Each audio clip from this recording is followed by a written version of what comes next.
السلام علیکم ناظرین، میں سیدہ ظاہرہ عابدی آپ کی میزبان آج آپ کی خدمت میں بھاولپور کے علمی مراکز کے لیے بات کروں گی۔ وہ علمی مراکز جو کہ عباسی نوابین نے بنائے، عباسی نوابین کہہ لیجئے یا عباسی نواب۔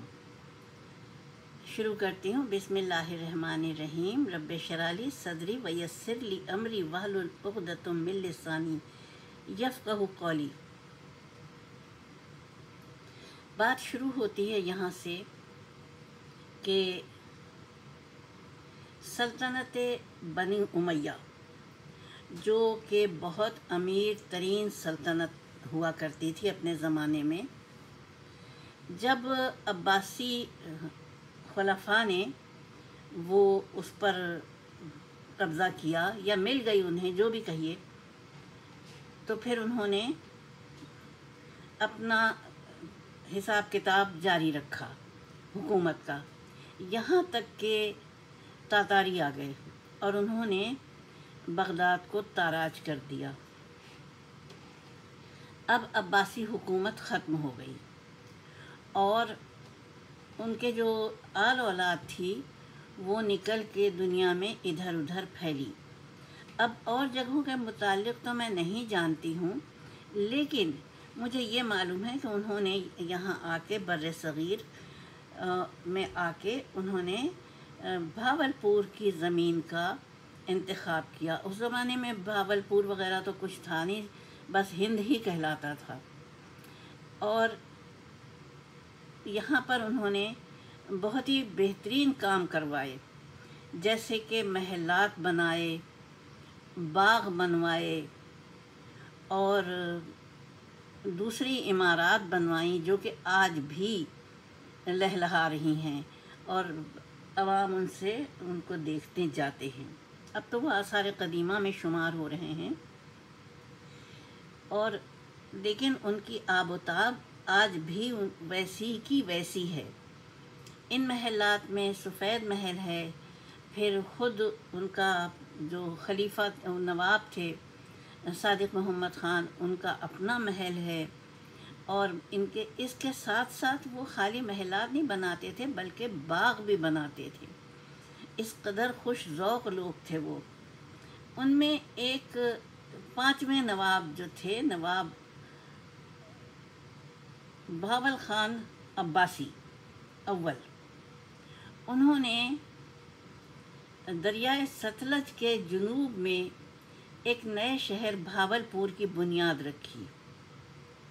نواب سر صادق محمد خان عباسی 30 ستمبر کو پیدا ہوئے، سن 1904 کو۔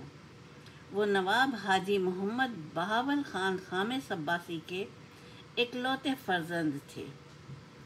جب وہ 2 برس کے ہوئے تو والد کے ساتھ حج کے سفر پر گئے، لیکن واپسی پر سفر کے دوران ان کے والد نواب بہاول خان کا انتقال ہو گیا، جس کے بعد 15 مئی سن 1907 کو سر صادق کو ریاست کا حکمراں مقرر کرنے کا اعلان کر دیا گیا۔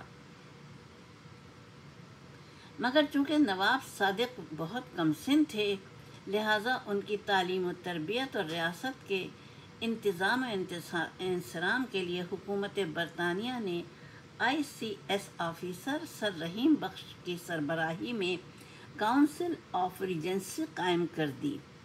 نواب صاحب نے ابتدائی تعلیم اس وقت کے نامور علمی شخصیت علامہ مولوی غلام حسین قریشی سے حاصل کی۔ 3 برس کی عمر میں تخت نشین ہونے والے شہزادے کی شخصیت کو نکھارنے کے لیے انہیں دنیاوی تعلیم کے ساتھ ساتھ مذہبی اور اعلیٰ انتظامی اور عسکری تربیت بھی دی جانے لگی۔ یہی وجہ ہے کہ سن 1911 میں صرف 7 برس کی عمر میں فوج کی کمان کرتے ہوئے وہ شہنشاہ برطانیہ جارج پنجم کے سامنے پیش ہوئے۔ اب میں آپ کو ان کے علمی کارنامے بتاتی ہوں۔ ریاست بھاولپور میں اس وقت صادق گڑھ پیلس بنایا۔ صادق ایجلٹن کالج کالج کی لائبریریز نادر و نایاب کتابوں کے حوالے سے مشہور ہیں۔ سر صادق دنیا بھر سے اہم کتابوں کے 3 نسخے منگواتے۔ ایک نسخہ صادق ریڈنگ لائبریری جو کہ سینٹرل لائبریری تھی اس میں رکھواتے، دوسرا صادق گڑھ پیلس میں اور تیسرا صادق ایجلٹن کالج کی لائبریری میں رکھا جاتا۔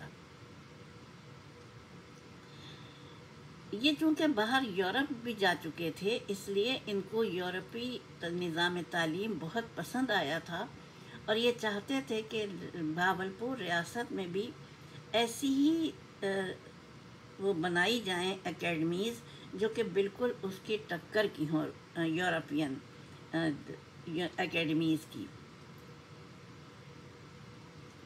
یہ علم و ادب کی سرپرستی کرتے تھے، بے انتہا سرپرستی کرتے تھے، اور انہوں نے اور ان کے پیش رو نے جتنے بھی آئے انہوں نے تعلیم کی ترویج کے لیے اقدامات کیے، سنہرے اقدامات کیے۔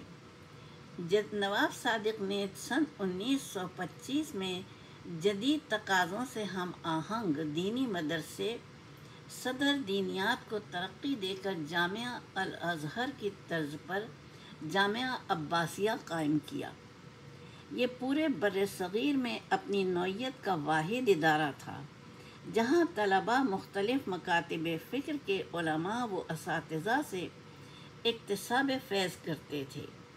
جامعہ عباسیہ میں دینی و مشرقی علوم کے ساتھ ساتھ ریاضی، انگلش، سائنس پر بھی پوری توجہ دی جاتی تھی۔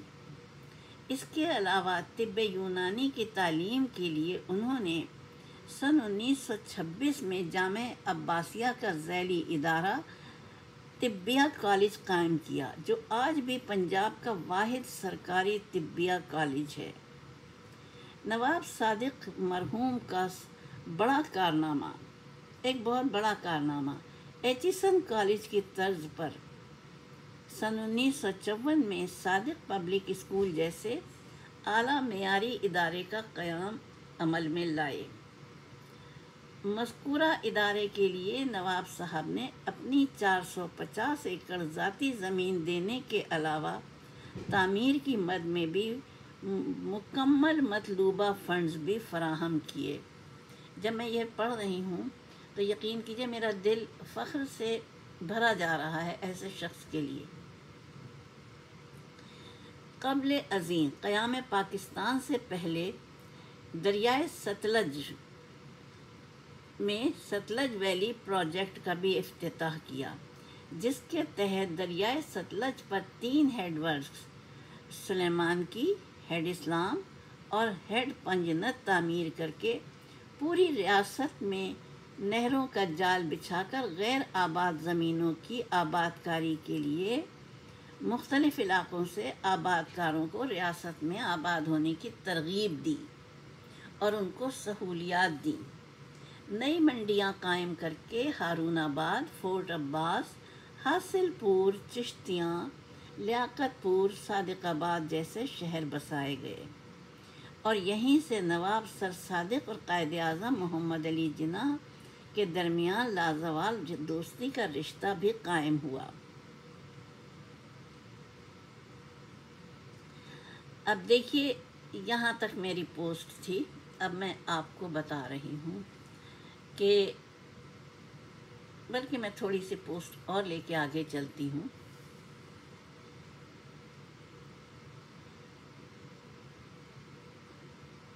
سن 1930 میں سر صادق نے ریاست کپورتھلا میں جامع مسجد تعمیر کروائی اور مہاراجہ کپورتھلا کی فرمائش پر خود اس کا افتتاح کیا۔ 3 دسمبر سن 1930 کو سر راس مسعود وائس چانسلر کی دعوت پر مسلم یونیورسٹی علی گڑھ کے سالانہ کانوکیشن کی صدارت کی اور اس وقت 1 لاکھ روپے کی خطیر رقم بطور عطیہ دی۔ ندوۃ العلماء لکھنؤ کے لیے نواب صاحب کی والدہ محترمہ نے 50,000 روپے کی مالی امداد کی۔ آپ دیکھیے یہ علم دوست گھرانہ تھا ماں بھی علم دوست تھیں تو بچے بھی علم دوست ہوئے۔ مظاہر العلوم سہارنپور جامع عثمانیہ، حیدرآباد دکن جامعہ ملیہ اسلامیہ انجینئرنگ کالج لاہور اور king Edward medical college Lahore خاص طور پر قابل ذکر ہیں، جس کی سرپرستی یہ خود کرتے تھے۔ مسلم university Aligarh, Osmania university Hyderabad Deccan, King Edward medical college, engineering college Lahore, Dow medical college Karachi, Dawood engineering college Karachi وغیرہ میں بھاولپور سے تعلق رکھنے والے طالب علموں کے لیے علیحدہ سے نشستیں مخصوص کروا دی تھیں۔ یہ اتنا بڑا چیپٹر ہے کہ میں شاید ساری رات بھی پڑھتی رہوں ان کے علمی کارناموں کو تو ختم نہ ہوں۔ اور مجھے بڑے افسوس کے ساتھ یہ کہنا پڑتا ہے کہ ہماری آج کی حکومت کے نزدیک تعلیم کی کوئی اہمیت نہیں ہے، تعلیم کا کوئی بجٹ نہیں ہے، تعلیم اس کے نزدیک سب سے آخری اس میں آتی ہے درجے پر۔ نتیجہ یہ ہے کہ بڑے پڑھے لکھے لوگ ہمارا وطن چھوڑ کر باہر جا رہے ہیں۔ کیا کہیں، خداوند کریم ہدایت دے اور ہماری قوم پر رحم کرے، ہمارے نوجوانوں پر رحم کرے پروردگار عالم، اور ہمیں علم دوست حکومت عطا فرمائے۔ آمین ثم آمین، الہی آمین۔ وآخر دعوانا الحمدللہ رب العالمین، والصلاة والسلام علی خیر المرسلین وآلہ الطیبین الطاہرین۔ اپنی میزبان کو اجازت دیجیے، خدا حافظ۔